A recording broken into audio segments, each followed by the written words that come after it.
আসসালামু আলাইকুম। আমরা গত লেকচারে দেখছিলাম যে কিভাবে বীজগণিতের সূত্র বের করা যায় ২ টা সূত্র থেকে এবং তার সাথে আমরা দেখছিলাম যে কিভাবে সূত্রের সাহায্যে বর্গ নির্ণয় করা যায়। তবে আজকে আমরা যেটা দেখার চেষ্টা করব সেটা হচ্ছে কিভাবে আমরা কোনো ম্যাথের যদি মান নির্ণয় করতে বলে অর্থাৎ কোনো রাশির যদি মান নির্ণয় করতে বলে তাহলে আমরা কিভাবে মানটা নির্ণয় করতে পারি এটা হচ্ছে আজকে আমরা দেখব। ওকে? তাহলে দেখেন যে এই যে আমি ২ টা ম্যাথ নিছি, এই ২ টা ম্যাথ কিন্তু হচ্ছে ক্লাস 9-10 এর বই থেকে নেয়া। অনেক ক্ষেত্রে দেখা যায় যে চাকরির জন্য অথবা জবের জন্য বিসিএস পরীক্ষা অথবা জবের যেকোনো পরীক্ষায় ম্যাথ পরীক্ষায় এসব কোয়েশ্চেন আসতে পারে।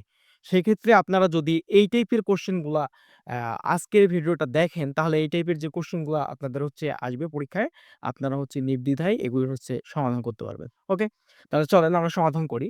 তাহলে ১ম যে আমাদের ম্যাথটা দেয়া আছে এটা বলছে যে a - d = 4 এবং ab = 60 হলে a + d এর মান কত? এবং দ্বিতীয় যে ম্যাথটা আমাদের বলছে যে a + d = 9m এবং ab = 18m² হলে a - d এর মান কত? তাহলে এই টাইপের ম্যাথ করতে গেলে আপনাদের কিন্তু প্রথমত সূত্র সম্পর্কে একটা ক্লিয়ার আইডিয়া থাকতে হবে। যদি আপনি সূত্র সম্পর্কে ক্লিয়ার আইডিয়া আপনার না থাকে, তাহলে আপনি এই টাইপের যে ১ম ভিডিওটা আমাদের দেয়া আছে আমাদের চ্যানেলে, এই ভিডিওটা দয়া করে দেখে নেবেন। তাহলে দেখেন যে আমরা এগুলোকে সূত্র বলতেছি না, আমরা বলতেছি অনুসিদ্ধান্ত। আমাদের এই ২ টা ম্যাথ করতে গেলে যে ২ টা অনুসিদ্ধান্ত লাগবে, এই ২ টা অনুসিদ্ধান্ত যদি আমি লিখি তাহলে দেখেন যে আমরা এই টাইপের দেখেন যে এখানে বলছে a + d = 4 এবং ab = 60 তাহলে বলছে a + d এর মান কত?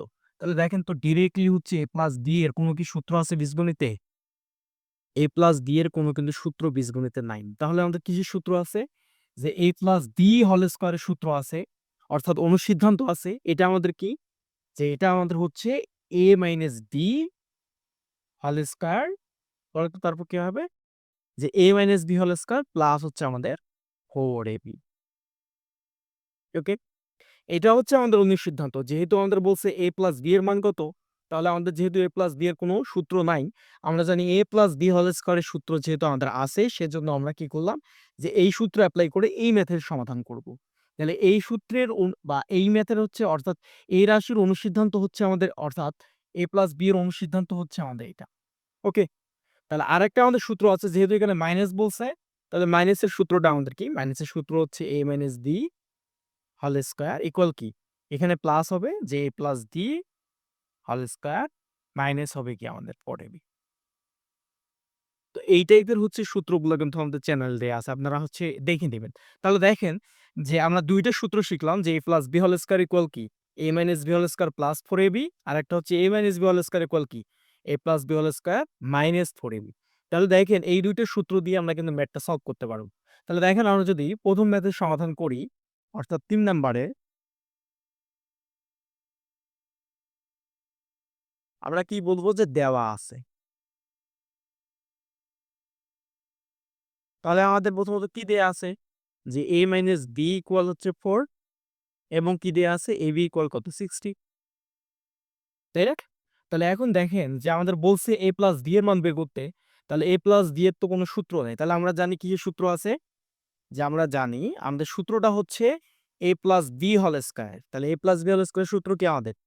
যে a - d whole square plus কি 4ab তাই না? তাহলে দেখেন তো a - d এর মান কত দেয়া আছে?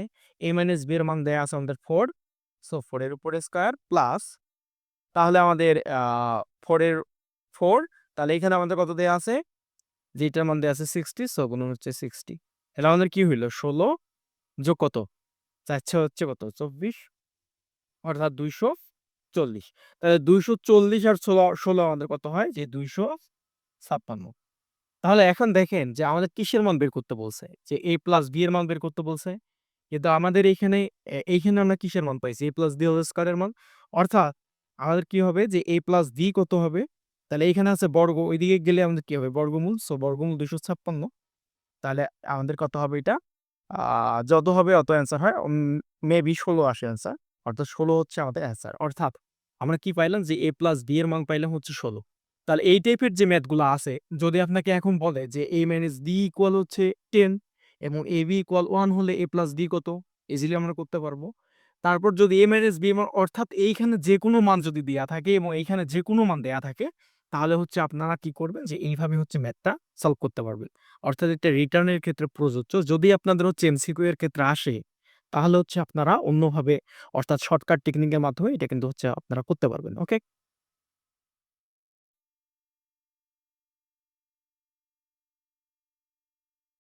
তাহলে এখন দেখেন যে আমাদের ২য় যে ম্যাথটা দেয়া আছে, যে হচ্ছে আমাদের দেয়া আছে a প্লাস d ইকুয়াল হচ্ছে 9m এবং ab ইকুয়াল কত? 18m স্কয়ার হলে a মাইনাস b এর মান কত? তাহলে সিমিলারলি আমরা আগের যে ম্যাথটা করছিলাম যে a plus b, a plus b এর কিন্তু কোনো সূত্র নাই বীজগণিতে। আমরা কি করছিলাম? যে আমাদের যেহেতু a প্লাস b হোল স্কয়ারের সূত্র আছে আমরা ওইটা এপ্লাই করছি। বাট এইখানে আমরা সেম কাজটা করব যে আমাদের যেহেতু a মাইনাস b এর কোনো হচ্ছে সূত্র নাই, তো আমরা কি করব এখানে? a মাইনাস b হোল স্কয়ারের যেহেতু আমাদের সূত্র আছে এইটা হচ্ছে আমরা এপ্লাই করব। ওকে? তাহলে দেখেন যে আমরা সেম ভাবে যদি এটা সমাধান করি তাহলে আমাদের কি দাঁড়ায়? সমাধান আমরা কিভাবে করব? যে আমাদের দেয়া আছে এটা ১ম এ লিখতেই হবে বাধ্যতামূলক। আ রিটেনের ক্ষেত্রে এটা বাধ্যতামূলক। যদি এমসিকিউ হয় তাহলে বিষয়টা আলাদা। তাহলে আমাদের কি দেয়া আছে যে প্লাস d ইকুয়াল হচ্ছে 9m এবং কি দেয়া আছে ab ইকুয়াল কত? 18m স্কয়ার, তাই না? তাহলে আমাদের কি বের করতে বলছে? a minus d। তাহলে a মাইনাস b এর ক্ষেত্রে আমাদের যেটা হবে যেহেতু আমাদের a মাইনাস d এর কোন সূত্র নাই। সো আমরা জানি কি জানি? যে a minus b whole square equal হচ্ছে আমাদের a plus b whole square minus 4ab। Okay? তাহলে দেখেন তো এখন a প্লাস b এর মানটা আমাদের কত দেয়া আছে?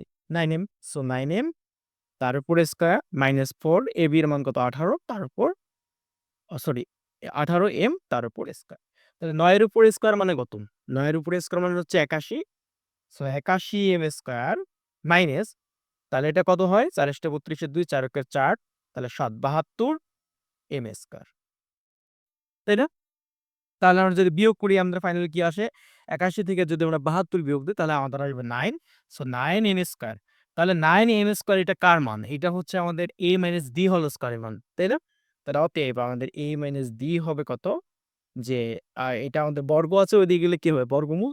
সো আমাদের কি হবে? আমাদের 9m স্কয়ার। তাহলে ফাইনালি আমরা কি পাইলাম মানটা? যে এটার যদি আমরা বর্গমূল করি 9m স্কয়ারে তাহলে আমরা পাবো 3m। অর্থাৎ আমাদের a মাইনাস d এর মান আমরা পাইলাম 3m। তো এখন দেখেন যে এখানে যেহেতু মাইনাসের কথা বলছে, তো এইখানে 9 এর না দিয়ে 2m ও দিতে পারে। এখানে 18m স্কয়ার না দিয়ে 5m স্কয়ার দিতে পারে। অর্থাৎ এই টাইপের এটার মান চেঞ্জ হইতে পারে, এটারও মান চেঞ্জ হইতে পারে। যেকোনো কিছু যদি দেয়া থাকে তাহলে আমরা কি করতে পারবো? যে a মাইনাস b এর মানটা বের করতে পারবো। অর্থাৎ আমরা যেটা আজকে শিখলাম যে a মাইনাস b অর্থাৎ যে এই টাইপের যে ম্যাথগুলো আছে, এই টাইপের ম্যাথগুলো যদি আমাদের দেয়া থাকে তাহলে আমরা কি করতে পারবো? যে নিঃসন্দেহে বা হচ্ছে ক্লিয়ারলি ভাবে হচ্ছে আমরা সমাধান করতে পারবো। ওকে? কেমন আছো? ভালোই আছি।